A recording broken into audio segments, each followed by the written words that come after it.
Hi guys, I'm here with a story for you guys out of my Dreams and Miracles book.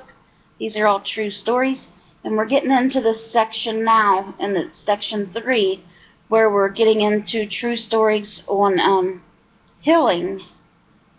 And it starts out with a Bible verse on dreams of healing. So let me read the Bible verse to you. O Lord my God, I cried out to you. It is you who restore me to health. You brought me up, O Lord, from the dead. You restored my life as I was going down to the grave. You have turned my wailing into dancing. You have put off my sackcloth and clothed me with joy. Psalm 38 through 11. And now, this is just telling you, introduction, blah, blah, blah. So here we go. The first story in the healing section is A Dream of Angels. And I know a lot of people like to hear stories of angels. So this one is by Marilynn Carlson Weber. Now I'm going to start off by reading the introduction. Marilynn is co-author with her husband William D. Weber of A Rustle of Angels, a book that has sold over 250,000 copies. Despite having written about angels, she never laid eyes on one until the summer of 1993. That's when she had a vision of angels in a distressing dream in the middle of the night. Now, we will begin the story. I had written an article about angels for Guidepost magazine, which resulted in an astonishing flood of mail from all over the world, more than 8,500 letters.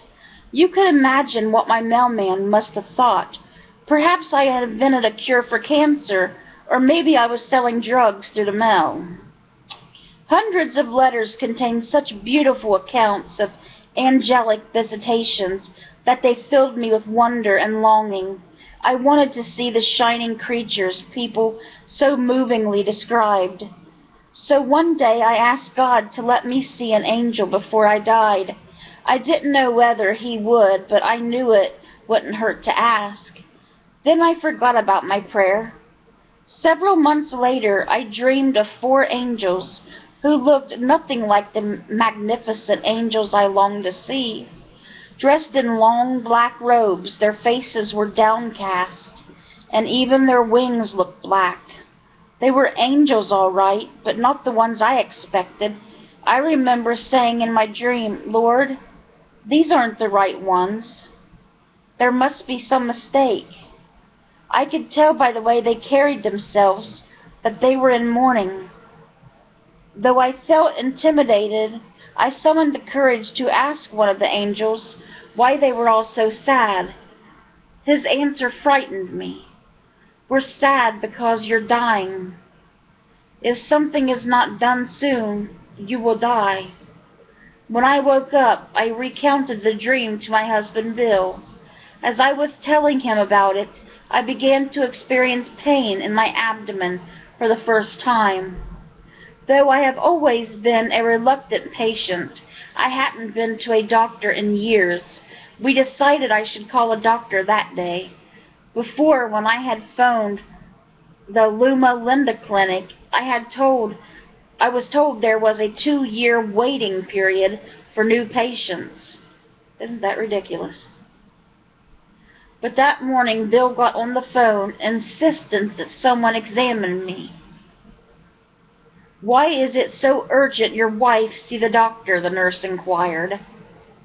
Bill knew it sounded crazy, but decided to tell her about the dream.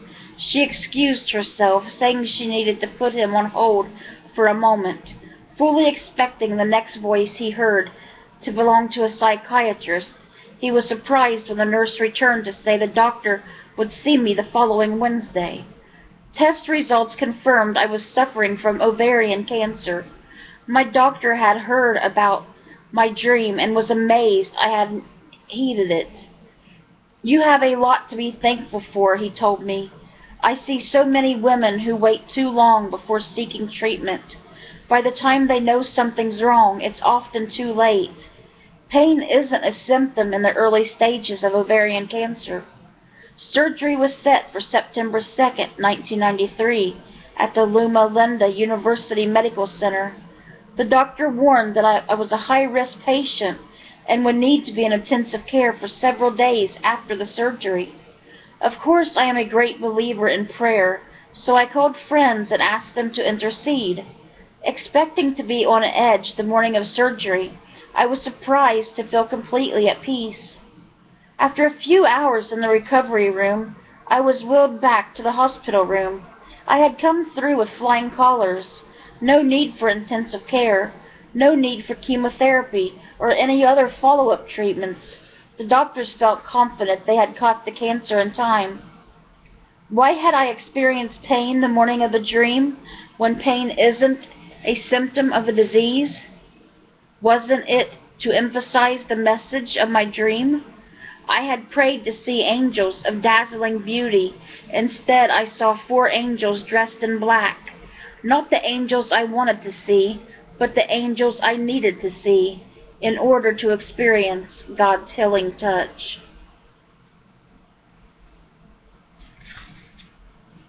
And that was A Dream of Angels by Marilynn Carlson Weber. I hope you guys enjoyed the story, and I hope you guys have a great rest of your day. Bye, guys. God bless.